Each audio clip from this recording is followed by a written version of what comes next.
तर 5 राज्यांच्या विधानसभा निवडणुकांचा महानिकाल हा आज लागतोय आणि बंगाल, आसाम, तामिळनाडू, केरळ, पुदुच्चेरीमध्ये आज मतमोजणीला काही वेळामध्ये सुरुवात होणार आहे। प्रादेशिक अस्मितेमध्ये कोणाच्या विजयाचा गुलाल उधळला जाणार हे बघणं खूप महत्त्वाचं ठरणार आहे। तर ममता बंगालचा गड राखणार की भाजपचं कमळ पश्चिम बंगालमध्ये फुलणार याकडे संपूर्ण भारताचं लक्ष आहे। तामिळनाडू, केरळ आणि आसाममध्ये नेमकं काय होणार? सकाळी 8 वाजता मतमोजणी सुरू होणार आहे। आधी पोस्टल असेल, मग ईव्हीएम मतमोजणी होणार आहे आणि सर्वात वेगवान आणि अचूक निकाल तुम्ही फक्त झी24 तासवर पाहू शकाल। अत्यंत चुरशीच्या झालेल्या पश्चिम बंगालमधल्या लढतीसह आसाम, केरळ, तामिळनाडू आणि पुदुच्चेरी विधानसभा निवडणुकांचा आज निकाल लागणार आहे आणि सकाळी 8 वाजल्यापासून मतमोजणीला सुरुवात होईल।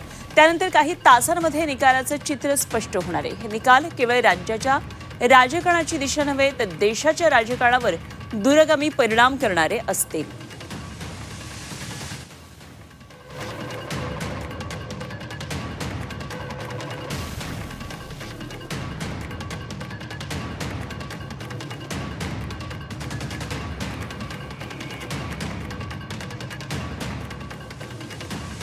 ते प्रादेशिक अस्मितेमध्ये विजयाचा गुलाल नेमका कोण उधळणार याकडे संपूर्ण देशाचं लक्ष लागलेलं आहे आणि विशेषतः 5 राज्यांच्या आजच्या या निवडणुकीमध्ये आजच्या निकालामध्ये तामिळनाडू आणि पश्चिम बंगालकडे संपूर्ण देशाचं लक्ष आहे। त्याचं कारण म्हणजे ममता बॅनर्जी यांच्या नेतृत्वाखाली जी तृणमूल काँग्रेसची पश्चिम बंगालमध्ये सत्ता आहे तिथे तृणमूल काँग्रेस विरुद्ध भाजप यांच्यात जरी थेट लढत पाहायला मिळाली तरी भाजपनं सर्व शक्तीनिशी पश्चिम बंगालमध्ये मोठ्या जोरात प्रयत्न केला आहे।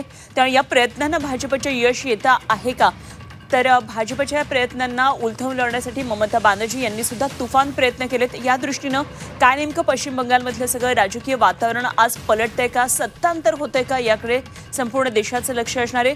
काँग्रेसनं पश्चिम बंगालमध्ये निवडणूक लढवली खरी, मात्र मुख्य लढतीमध्ये काँग्रेस पक्ष नसल्यासारखी परिस्थिती आहे। खरं तर देशातला एक महत्त्वाचा राष्ट्रीय पक्ष मात्र पश्चिम बंगालच्या या निवडणुकीमध्ये कुठेही दिसत नव्हता। तर बंगालमध्ये मुख्यमंत्री ममता बॅनर्जी यांनी प्रादेशिक अस्मिता आणि विकासाच्या मुद्द्यावर प्रयत्न केला।